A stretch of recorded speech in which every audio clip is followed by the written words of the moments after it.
मृत्योर्मामृतं गमय। ओम शांति शांति शांति। Hello दोस्तों, आज हम कार्बोक्सिलिक एसिड और उनके डेरिवेटिव्स के बारे में देखेंगे इस वीडियो में। ये जो मंत्र था, आपके अंदर नेगेटिविटी रही हो, किसी प्रकार का नेगेटिव एटमॉस्फेयर हो, उन सबको दूर करेगा। और चलो हम शुरू करते हैं एनर्जेटिक होगा कार्बोक्सिलिक एसिड और उनके डेरिवेटिव्स के बारे में। तो कार्बोक्सिलिक एसिड क्या होता है, आपको अच्छे से मालूम है। कार्बोक्सिलिक एसिड क्या होता है? ये जो होता है COOH फंक्शनल ग्रुप जो होता है, इसको कार्बोक्सिलिक एसिड बोलते हैं। और इसमें इस OH को रिप्लेस करके अगर हाइड्रोजन Cl रिप्लेस करता है तो एसिड क्लोराइड होता है। अगर इसको NO की जगह पर सल्फर का कोई करता है तो उसको थायोएस्टर बोलते हैं। अगर यहाँ पर दो दो सेम मालिक्यूल्स या अलग अलग मालिक्यूल्स के बीच से H2O बाहर निकलता है तो एसिड एनहाइड्राइड। अगर यहाँ पर H की जगह कोई अल्काइल ग्रुप लगता है तो उसको एस्टर बोलते हैं। अगर यहाँ पर हाइड्रोजन को एलिमिनेट करके किया जाता है तो कार्बोक्सिलेट आयन। और OH की जगह पर अगर अमीन ग्रुप लग जाता है तो उसको अमाइड कहते हैं। तो मेनली इसके जो जो फंक्शनल ग्रुप हैं उसको हम यहाँ पर पढ़ेंगे। तो सबसे पहले हम कार्बोक्सिलिक एसिड के बारे में पढ़ेंगे और उसके बाद वाले क्लास में हम इसके फंक्शनल ग्रुप या जो चेंजेस होते हैं, जो डेरिवेटिव्स होते हैं, हम उसको देखते हैं। हम इस वीडियो लेक्चर में क्या क्या देखेंगे, कंटेंट्स यहाँ पर आपके सामने लिखा हुआ है। Introduction and structure and reactivity of carboxylic acid, इसके कौन कौन से मेथड्स ऑफ फॉर्मेशन होते हैं, फिजिकल प्रॉपर्टी, केमिकल प्रॉपर्टी, जो केमिकल रिएक्शन होते हैं इसमें esterification, HVZ reaction, conversion amide reduction और डीकार्बोक्सिलेशन देखेंगे। और लास्ट में जैसा कि हम यूजुअली करते आते हैं कि इसके एप्लीकेशन के बारे में भी देखेंगे। चलो तो हम स्टार्ट करते हैं। कार्बोक्सिलिक एसिड का हम यहाँ पे इंट्रोडक्शन देखते हैं। ठीक है, ये क्या होते हैं। तो कार्बोक्सिलिक एसिड क्या होता है, COOH ग्रुप, यानी इस तरीके से ग्रुप होता है। COOH ग्रुप यहाँ पर लगे होते हैं। अगर ये किसी अल्काइल ग्रुप में, किसी रिंग में, किसी ऑर्गेनिक कंपाउंड में है तो वो हमेशा कार्बोक्सिलिक एसिड के कंपाउंड होते हैं। ठीक है, इनकी ये होते हैं, इसको हम क्या बोलते हैं, कार्बोक्सी ग्रुप कहते हैं। और एक चीज इंपॉर्टेंट पॉइंट है यहाँ पर नोट करना, वो है कि एलिफैटिक एसिड जिनके पास 14 से ज्यादा अगर कार्बन है तो उनको हम फैटी एसिड्स बोलते हैं। ठीक है, कार्बोक्सिलिक एसिड एसिडिक नेचर में, इनका नेचर एसिडिक होता है as well as basic in nature भी होते हैं। ठीक है, और ये इसको हम समझाते हैं। यहाँ पर हम देखो, एक कार्बोक्सिलिक एसिड है, इस प्रकार से हम कार्बोक्सिलिक एसिड को रिप्रेजेंट कर सकते हैं।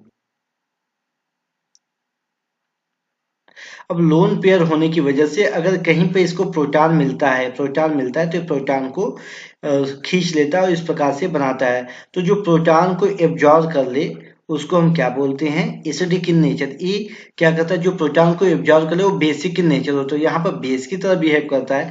लेकिन वाटर में जैसे ही इसको डिजॉल्व करते हैं, एक कार्बोक्सिलेट आयन यानी RCOO माइनस और H+ देता है। तो जो H+ देता है उसको एसिड कहते हैं और जो H+ ले लेता है उसको बेस कहते हैं। तो कार्बोक्सिलिक एसिड वीक एसिड और वीक बेस दोनों होता है। ठीक है, वैसे जनरली ऑर्गेनिक एसिड्स में स्ट्रांग होते हैं, लेकिन मिनरल एसिड के कंपैरिजन में वीक एसिड होते हैं। कैसे हम पता लगाएंगे कि किसी कंपाउंड में कार्बोक्सिलिक एसिड है, तो इसके लिए इसको हम बाइकार्बोनेट टेस्ट कहते हैं, जो इस पॉइंट में यहाँ पर रिप्रेजेंट किया गया है कि कार्बोक्सिलिक एसिड अगर किसी कंपाउंड में है तो उसमें अगर हम bicarbonate, sodium bicarbonate, potassium bicarbonate अगर उसमें हम मिलाते हैं तो क्या होता है, वहां पर CO2 गैस बाहर निकलती है। ठीक है, कान के पास लगाने पर आपको CO2 गैस का बबल अच्छे से सुनाई देगा, साथ साथ वाटर मालिक्यूल्स बनते हैं और सोडियम का सॉल्ट बनता है। तो इसको बाइकार्बोनेट टेस्ट बोलते हैं। तो ये बेसिक हो गया कि कार्बोक्सिलिक एसिड का आइडेंटिफिकेशन आप कैसे कर सकते हैं। सबसे सिंपल मेथड है बाइकार्बोनेट, मींस बाइकार्बोनेट डालने पर उसमें से कुछ गैस बाहर निकलती है, CO2 के रूप में बबल टाइप की गैस बाहर निकलती है। ये इसका आइडेंटिफिकेशन हो गया। अब हम यहाँ पर देखेंगे प्रिपरेशन मेथड। यहाँ पर हम देखेंगे प्रिपरेशन मेथड। तो पहला प्रिपरेशन मेथड क्या है, पहला है एरिन साइड चेन का। ठीक है, एरिन साइड चेन का क्या करेंगे, इसका अगर हम हाइड्रोलिसिस कराते हैं, इसका हम ऑक्सीडेशन कराते हैं, जो सबसे बड़े वाला रिंग होगा। देखो यहाँ पर 3 अल्काइल ग्रुप है, लेकिन जो सबसे बड़ा वाला अल्काइल ग्रुप है उसमें पहले कार्बन का जो बेंजाइलिक कार्बन इसको कहते हैं, पहला जो कार्बन होता है इसको बेंजाइलिक कार्बन कहते हैं, इसका ऑक्सीडेशन होगा, बाकी जो होंगे एलिमिनेट हो जाएंगे और इस प्रकार से हमारा कार्बोक्सिलिक एसिड बनता है। ठीक है दोस्तों, ऑक्सीडेशन ऑफ 1 डिग्री एल्कोहल।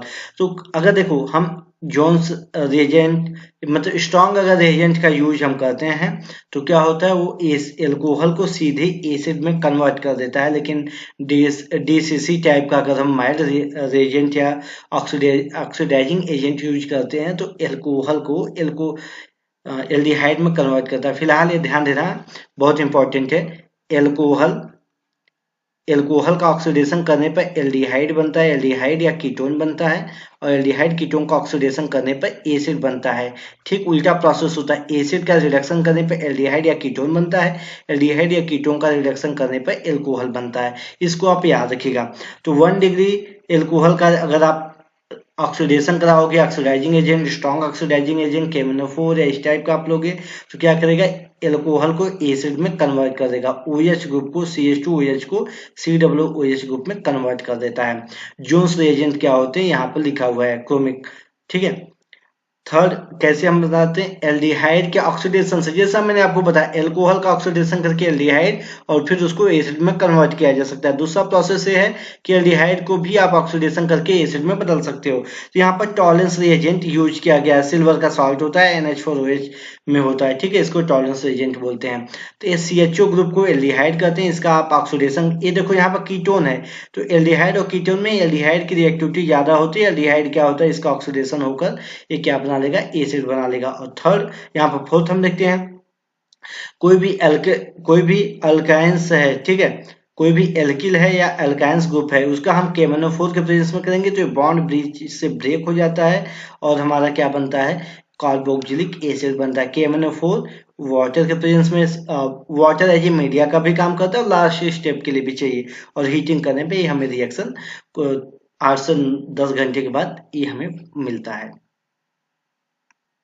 कुछ नए सिंथेटिक मेथड भी डेवलप किए गए हैं, किसके लिए, कार्बोक्सिलिक एसिड के लिए। पर जैसे कि हम एल्किल ब्रोमाइड लेते हैं, इसका अगर सोडियम साइनाइड के साथ इसका रिएक्शन कराएं तो SN2 मैकेनिज्म से जाता है। S क्या है, सब्स्टिट्यूशन, N क्या है, न्यूक्लियोफिलिक, 2 क्या है, इसका मॉलिक्यूलरिटी, तो क्या होगा, by molecular nucleophilic substitution reaction को SN2 बोलते हैं। ठीक है, इतना आप फिलहाल जानते रहिए। क्या करेंगे, ये जो Cn माइनस है इस पर अटैक करता है, Br अलग हो जाता है और क्या बनता है, NaBr बनता है और ये हमारा सब्स्टिट्यूशन हो जाता है। इसका जब हाइड्रोलिसिस हम करते हैं तो यहाँ से ये हाइड्रोलिसिस होता है और क्या होता है, वॉट यहाँ पर COOH के फॉर्म में हो जाता है। जो N है वो क्या होता है, NH4 अमोनियम सॉल्ट के रूप में बाहर हो जाता है। ठीक है, इस प्रकार से हमारा बनता है। अगला मेथड कौन सा होता है, carboxylation of organometallic reagent. Organometallic क्या, मेटल अगर ऑर्गेनिक ग्रुप के साथ, कोई भी मेटल अगर ऑर्गेनिक ग्रुप के साथ अटैच होता है तो उसको ऑर्गेनोमेटेलिक कहते हैं। इसका सबसे सिंपल एग्जांपल, सबसे इंपॉर्टेंट एग्जांपल होता है ग्रिगनार्ड रिएजेंट। क्या होता है, R एल्किल ग्रुप मैग्नीशियम और ब्रोमीन या क्लोरीन के साथ अगर होता है तो आयोडीन के साथ होता है।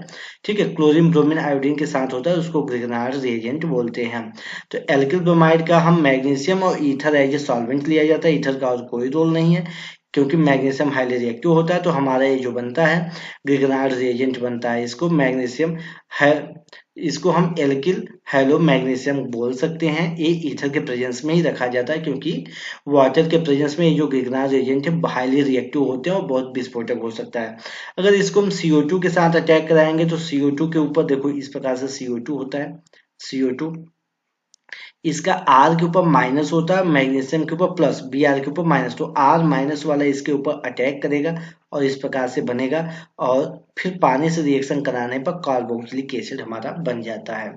एक यहाँ पर बहुत ही सुंदर सा एग्जांपल दिया हुआ है, इसको क्या कहते हैं, ब्रोमोबेंजीन कहते हैं। इसको लिथियम ठीक है। और सॉल्वेंट या पेंटेन लेते हैं, ether means non polar solvent हम लेते हैं, उसके प्रेजेंस में जब इसको कराते हैं तो ब्रोमीन को रिप्लेस करके लिथियम आ जाता है, फिर इसका CO2 से रिएक्शन कराते हैं तो बेंजोइक एसिड का सिंथेसिस करता है। किसका? बेंजोइक एसिड का सिंथेसिस करता है। तो अब तक हमने 6 मेथड देखे कैसे कार्बोक्सिलिक एसिड को बनाया जा सकता है। ठीक है, हम आगे इसके फिजिकल और केमिकल प्रॉपर्टी को देखेंगे। हम फिजिकल प्रॉपर्टी की बात करते हैं, किसकी? कार्बोक्सिलिक एसिड के फिजिकल प्रॉपर्टी की हम यहाँ पर बात करें, क्या होता है देखो। तो फिजिकल प्रॉपर्टी ऐसी प्रॉपर्टी जिसको मेजर करने में वो सब्सटेंस और पदार्थ अगर खराब नहीं होता है, खत्म नहीं होता है, डिस्ट्रॉय नहीं होता है, उसको हम फिजिकल प्रॉपर्टी बोलते हैं। ठीक है, अब एक कौन कौन से होते हैं इसको हम देखते हैं। अब देखिए कौन कौन से होते हैं इसको हम यहाँ पर समझते हैं।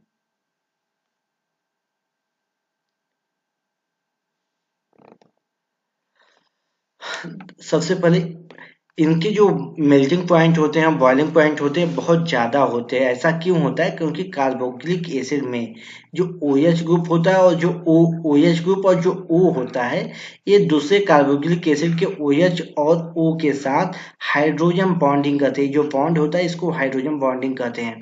हाइड्रोजन बॉन्डिंग कौन कौन से बनाते हैं? फ्लोरीन बनाता है, ऑक्सीजन बनाता है और नाइट्रोजन बनाता है। कौन कौन से? फ्लोरीन, ऑक्सीजन और नाइट्रोजन हाइड्रोजन बॉन्डिंग बनाते हैं। और इनसे जुड़े हुए अगर इनसे कोई हाइड्रोजन जुड़ा हुआ है तो यही हाइड्रोजन बॉन्डिंग बनाते हैं, ऐसा आप जानते हो। तो कार्बोक्सिलिक एसिड में क्या होता है? हाइड्रोजन बॉन्डिंग बनाने की वजह से इनके मेल्टिंग पॉइंट और बॉइलिंग पॉइंट ज्यादा होते हैं। ठीक है, और ऐसा देखा गया 4 से ज्यादा अगर कार्बोक्सिलिक एसिड, 4 से ज्यादा अगर कार्बन उसमें है, R 4 से ज्यादा है, तो क्या होता है उसकी वाटर की सॉल्बिलिटी जैसे जैसे कार्बन की संख्या बढ़ती जाती है वैसे वैसे डिक्रीज होता जाता है। और एक इम्पॉर्टेंट पॉइंट कि कार्बोक्सिलिक एसिड में अगर even number of carbon atoms हैं तो उसकी मेल्टिंग पॉइंट ज़्यादा होती है, और अगर उसमें odd number of carbon atoms हैं तो उसकी मेल्टिंग पॉइंट और बॉइलिंग पॉइंट कम होता है। ऐसा क्यों होता है? क्योंकि इवन नंबर में रहेगा तो वो आपस में बराबर हाइड्रोजन बॉन्डिंग बना लेगा, ऑड नंबर में रहेगा तो किसी एक का जो हाइड्रोजन बॉन्डिंग बनाने की टेंडेंसी वो उतनी अच्छी नहीं हो पाएगी, किसी एक का तो छूटेगा। तो इसलिए क्या होता है, इवन नंबर के जो होते हैं कार्बन आइटम्स उनकी मेल्टिंग पॉइंट बहुत ज्यादा होते हैं। ठीक है, तो ये इंपॉर्टेंट पॉइंट है तीसरा वाला, इसको आप लोग ध्यान रखिएगा। अब हम समझेंगे केमिकल प्रॉपर्टीज। तो केमिकल प्रॉपर्टी आप जानते हो कार्बोक्सिलिक एसिड इस प्रकार से होता है। अब इस बेस के प्रेजेंस में या वाटर में करने पे एक कार्बोक्सिलेट आयन के फॉर्म में, इसको पूरे को हम क्या कहते हैं? कार्बोक्सिलेट आयन कहते हैं। इस फॉर्म में हो जाता है। ये रेजोनेंस दिखाते हैं, इसका इलेक्ट्रॉन इधर आएगा और इधर ब्रेक होगा। इस प्रकार से कार्बोक्सिलेट आयन दिखाते हैं। ये रेजोनेटिंग फॉर्म में स्टेबल होता है। ठीक है, अब इसमें क्या होता है कि या तो, अब दो पॉसिबिलिटी, या तो ये जो OH ग्रुप है कार्बोक्सिलिक एसिड का, इस प्रकार से कार्बोक्सिलिक एसिड को हम दिखाते हैं, या कंडीशन है कि कोई इस पर, इस कार्बन पर अटैक करे, ए रिप्लेस हो जाए, या तो इस पर एडिशन हो जाए, तो जल्दी इसको अलग किया जा सकता है। तो यहाँ पर 3 रिएक्शन हो सकते हैं, या तो CO ए ग्रुप बाहर हो जाए, या तो यहाँ से CO2 गैस, अभी आपको CO2 दिख रहा होगा, CO2 बाहर हो जाए। तो ये इसकी रिएक्टिविटी का ये जो सेंटर होता है वो कार्बन होता है। कार्बन यहाँ पर क्या है? इलेक्ट्रोफिलिक कि न्यूक्लियोफिलिक? कार्बन यहाँ पे इलेक्ट्रोफिलिक है, इलेक्ट्रॉन डेंसिटी की कमी है। ठीक है, क्योंकि दो, इस कार्बन से, जो कार्बन है इससे 2 इलेक्ट्रोनेगेटिव ऑक्सीजन आइटम जुड़े हुए हैं, इसलिए इस कार्बन पर जो अटैक होगा नेगेटिव चार्ज वाले आयंस इस पर अटैक करेंगे। तो चलो हम देखते हैं इसके कौन कौन से रिएक्शन होते हैं। चलो, सबसे इंपॉर्टेंट इसका जो रिएक्शन होता है वो एस्टरिफिकेशन रिएक्शन होता है। कौन सा? एस्टरिफिकेशन। एस्टर बनाने के मेथड को एस्टरिफिकेशन मेथड कहते हैं। इसमें क्या होता है, कार्बोक्सिलिक एसिड का किसी एल्कोहल के साथ एसिड के प्रेजेंस में, एसिड कौन से होते हैं? Mineral acid. मिनरल एसिड किसको कहा जाता है? H2SO4। इन मीन्स इनऑर्गेनिक एसिड को मिनरल एसिड कहा जाता है, या HCl हम लेते हैं। तो इनके प्रेजेंस में अगर रिफ्लक्स करते हैं तो उसको हम क्या बोलते हैं? एस्टरिफिकेशन बोलते हैं। और सबसे पहले रिफ्लक्स क्या होता है? तो रिफ्लक्स क्या होता है, किसी सॉल्वेंट को उसके बॉइलिंग पॉइंट के बराबर या उससे ज्यादा रिफ्लक्स हीटिंग करने के बाद अगर दोबारा उसको कंडेंसेशन करके रीयूज किया जाए तो उसको रिफ्लक्स कहते हैं। ठीक है, इसका मैकेनिज्म क्या होता है? कार्बोक्सिलिक एसिड होता है, इस पर ही मिनरल एसिड का जो प्रोटॉन होता है इसको प्रोटोनेट करता है, इस प्रकार से इंटरमीडिएट बनता है। ठीक है, फिर इसके ऊपर मेथेनॉल का जो लोन पेयर होता है इसके ऑक्सीजन का, वो अटैक करता है इस कार्बन पर, और ये पाई बॉन्ड ब्रेक हो जाता है। इस प्रकार से हमारा इंटरमीडिएट दूसरा बनता है।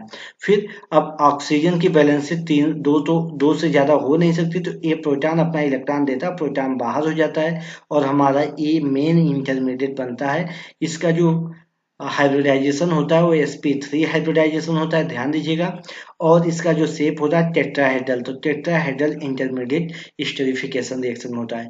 फिर इसको प्रोटोनेट करते हैं, तो किसी एक OH को ये प्रोटोनेट करता है, OH को, ठीक है, O+H2 के फॉर्म में होता है। ये वाटर के फॉर्म में हो गया तो ये एलिमिनेट होता है, क्योंकि यहाँ का लोन पेयर दूसरे OH का लोन पेयर आता है और ये वाटर बाहर हो जाता है।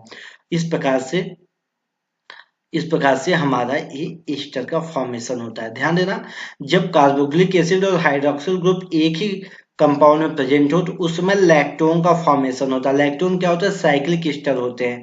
साइक्लिक ईस्टर का फॉर्मेशन होता है। ये इंट्रामॉलिक्यूलर स्टेरिफिकेशन रिएक्शन भी कहते हैं, क्योंकि एक ही मॉलिक्यूल्स के अंदर ही कार्बोक्सिलिक एसिड और वाटर के मॉलिक्यूल्स हैं। तो ये कैसे रिएक्शन देते हैं? ये रिएक्शन इंट्रामॉलिक्यूलर रिएक्शन देते हैं और इस साइक्लिक एस्टर बनाते हैं। साइक्लिक एस्टर को ही लैक्टोन कहा जाता है। बहुत इंपॉर्टेंट है, इसको याद रखिएगा। अब हम समझेंगे इसके अगले रिएक्शन के बारे में। इसका अगला रिएक्शन जो है, इसको HVZ यानी हेल होलाइड जेलेंस्की रिएक्शन कहते हैं। इसमें क्या होता है, किसी कार्बोक्सिलिक एसिड का उसके सब्स्टिट्यूटेड हेलो कंपाउंड में हेलो एसिड के फॉर्म में बनाने के मेथड को ही HVZ रिएक्शन कहते हैं। इसमें क्या होता है, कोई कार्बोक्सिलिक एसिड को हम ब्रोमीन और फास्फोरस कैटलिस्ट या PBr3 के प्रेजेंस में इसको रिएक्शन कराते हैं तो हमारा कंपाउंड बनता है। सबसे पहले OH ग्रुप को रिप्लेस करके ब्रोमीन लगता है। टाटोमेरिज्म से क्या होता है, अभी ये कीटो टाइप के फॉर्म में है तो इनॉल के फॉर्म में हो जाएगा। ये हमारा रिएक्शन इंटरमीडिएट है। फिर ब्रोमीन से हम इस पर अटैक कराएंगे, ब्रोमिनेशन होगा और इस प्रकार से हमारा स्टेप बनेगा।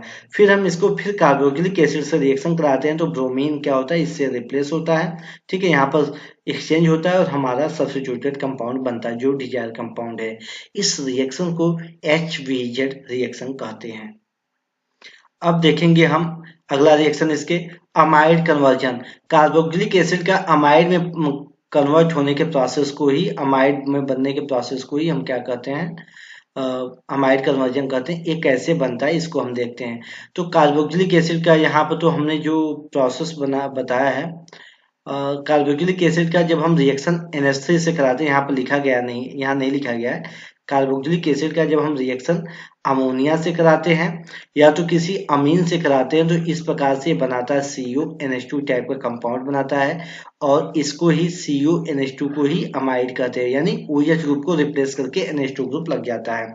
ठीक है, अब हम रिडक्शन इसका देखेंगे। रिडक्शन ये जो मैंने यहाँ पे लिख दिया है, ये डिकार्बोक्सिलेशन का ही मिस होके इधर आ गया है। रिडक्शन क्या होता है? रिडक्शन में क्या होता है, ऑक्सीजन का हटना और हाइड्रोजन का अटैच होने को ही हम रिडक्शन कहते हैं। तो लिथियम एल्युमिनियम हाइड्राइड LaH क्या है, लिथियम एल्युमिनियम हाइड्राइड LiLH4 को ही हम लिथियम एल्युमिनियम हाइड्राइड कहते हैं। ये हाईली ऑक्सीडाइजिंग एजेंट होता है। THF as a solvent use होता है। यहाँ पर आप ईथर का भी यूज कर सकते हैं। ठीक है, इसके प्रेजेंस में क्या होता है, कार्बोक्सिलिक एसिड का रिडक्शन होकर ये एल्कोहल में कन्वर्ट हो जाता है। ठीक है, डीकार्बोक्सिलेशन किसी कार्बोक्सिलिक एसिड से CO2 गैस का, CO2 ग्रुप का बाहर निकलने के प्रोसेस को डीकार्बोक्सिलेशन कहते हैं। ये दो मेथड से किया जाता है, पहला कोल्बे इलेक्ट्रोलिसिस और दूसरा हंस-डेकर रिएक्शन से किया जाता है। तो ऊपर जो है क्या किया जाता है, कोल्बे इलेक्ट्रोलिसिस में कार्बोक्सिलिक एसिड को सोडियम का साल्ट बनाया जाता है। फिर सोडियम के साल्ट में कन्वर्ट करने के बाद यहाँ पोटेशियम साल्ट भी आप ले सकते हो। इलेक्ट्रोलिसिस करने पे एल्केन बनता है और CO2 गैस बाहर होता है। सेकेंड प्रोसेस होता है हंस-डेकर रिएक्शन। हंस-डेकर रिएक्शन में कार्बोक्सिलिक एसिड को सिल्वर का सॉल्ट बनाया जाता है। फिर इसको आगे रिएक्शन कराया जाता है तो एल्किल ब्रोमाइड बनता है, CO2 गैस बनता है और AgBr का यहाँ प्रेसिपिटेट व्हाइट कलर का हमें मिलता है। तो ये रहा हमारा इसके कंप्लीट केमिकल रिएक्शन। क्या क्या इसके यूज होते हैं, हम इसके मेन यूज के बारे में बताते हैं। पहला इसका सोप और डिटर्जेंट इंडस्ट्री में इसका यूज होता है। दूसरा एज ए सॉल्वेंट के लिए एस्टिक एसिड, एस्टिक एनहाइड्राइड इन सब का यूज होता है एज ए सॉल्वेंट इंडस्ट्री में। R&D लैब में इसका यूज होता है। ढेर सारे केमिकल कंपाउंड के सिंथेसिस में इसका यूज किया जाता है। किसके किसके लिए यूज होता है, जैसे इसके जितने डेरिवेटिव अमाइड के लिए हो जाता है, ठीक है। एसिड क्लोराइड, एसिड ब्रोमाइड के लिए इसका यूज होता है। इसका यूज ढेर सारे रिएक्शन के लिए होता है। तो ये इसके मेन यूज हुए। हम नेक्स्ट वीडियो में लेकर आएंगे कार्बोक्सिलिक एसिड के डेरिवेटिव्स के बारे में, ठीक है। तो हम मिलते हैं नेक्स्ट वीडियो में। Thank you.